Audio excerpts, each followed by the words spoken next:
గోదావరి పుష్కరాలను తెలంగాణ ప్రభుత్వం ప్రతిష్టాత్మకంగా తీసుకుంది. గోదావరి పుష్కరాలపై అధ్యయనం చేసి నిర్వహణ తేదీలు ఖరారు చేయడానికి కేబినెట్ సబ్ కమిటీని ఏర్పాటు చేస్తూ ప్రభుత్వం ఉత్తర్వులు జారీ చేసింది. ఈ మేరకు సబ్ కమిటీ చైర్మన్ గా శ్రీధర్ బాబును నియమించింది. సభ్యులుగా మంత్రులు పొంగులేటి శ్రీనివాసరెడ్డి, పొన్నం ప్రభాకర్, తుమ్మల నాగేశ్వరరావు, కోమటిరెడ్డి వెంకటరెడ్డి, సీతక్క, కొండా సురేఖ, అడ్లూరి లక్ష్మణ్, ప్రభుత్వ సలహాదారు సుదర్శన్ రెడ్డిలు ఉన్నారు. ఇక గోదావరి పుష్కరాలకు వచ్చే భక్తులకు ఎటువంటి ఏర్పాట్లు చేయాలి, నిర్వహణ బాధ్యతల అప్పగింత వంటి అంశాలపై చర్చించి కేబినెట్ సబ్ కమిటీ నిర్ణయం తీసుకోనుంది. ఇక మరిన్ని డీటెయిల్స్ మనకు రీజనల్ కోఆర్డినేటర్ అశోక్ అందిస్తారు. అశోక్, చెప్పండి, గోదావరి పుష్కరాలకు సంబంధించి సబ్ కేబినెట్ ఏర్పాటు చేసి ఒక నిర్ణయం తీసుకునే అవకాశం ఉంది. ఏర్పాట్లకు సంబంధించి వీటన్నింటిపై మీ దగ్గరటువంటి డీటెయిల్స్ ఎలా ఉన్నాయి?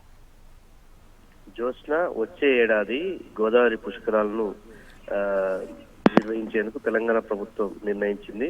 పుష్కర సమయం ఏదైతే 2015లో గోదావరి పుష్కరాలు జరిగాయి, తర్వాత 2027 అంటే 12 ఏళ్ల తర్వాత జరుగుతున్నటువంటి ఈ పుష్కర కాలానికి సంబంధించి అత్యంత అద్భుతంగా నిర్వహించేందుకు ప్రభుత్వం నిర్ణయం చేసినటువంటి నేపథ్యంలో మొత్తం 2027లో ఏదైతే గోదావరి పుష్కరాలకు సంబంధించి నిర్వహించేటువంటి సమయం కావచ్చు, ఆ తేదీ, వీటన్నిటిని కూడా ఖరారు చేస్తూ దానికి సంబంధించి పూర్తిగా అయితే ఏర్పాట్ల విషయంలో, సౌకర్యాల విషయంలో కావాల్సినటువంటి నిధులు, బడ్జెట్ తదితర అంశాలకు సంబంధించి ఒక కమిటీని, కేబినెట్ సబ్ కమిటీని ఏర్పాటు చేసి ప్రభుత్వం ఉత్తర్వులు జారీ చేసింది. ఈ కమిటీకి చైర్మన్ గా శ్రీధర్ బాబు, సభ్యులుగా మంత్రులు పొంగులేటి శ్రీనివాసరెడ్డి, పొంగనం ప్రభాకర్, తుమ్మల నాగేశ్వరరావు, కోమటిరెడ్డి వెంకటరెడ్డి, సీతక్క, కొండా సురేఖ, అడ్లూరు లక్ష్మణ్ తో పాటు ప్రభుత్వ ముఖ్య సలహాదారు సుదర్శన్ రెడ్డి ఉన్నారు. ఇప్పటికే గోదావరి పుష్కరాలకు సంబంధించి స్పెషల్ ఆఫీసర్ గా అయితే దేవాదాయ శాఖ డైరెక్టర్ గా ఉన్నటువంటి హనుమంతరావును నియమించడం జరిగింది.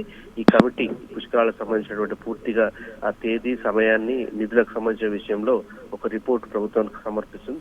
దీనిపై ప్రభుత్వం నిర్ణయం తీసుకుంటుంది. జోష్న. రైట్ అశోక్.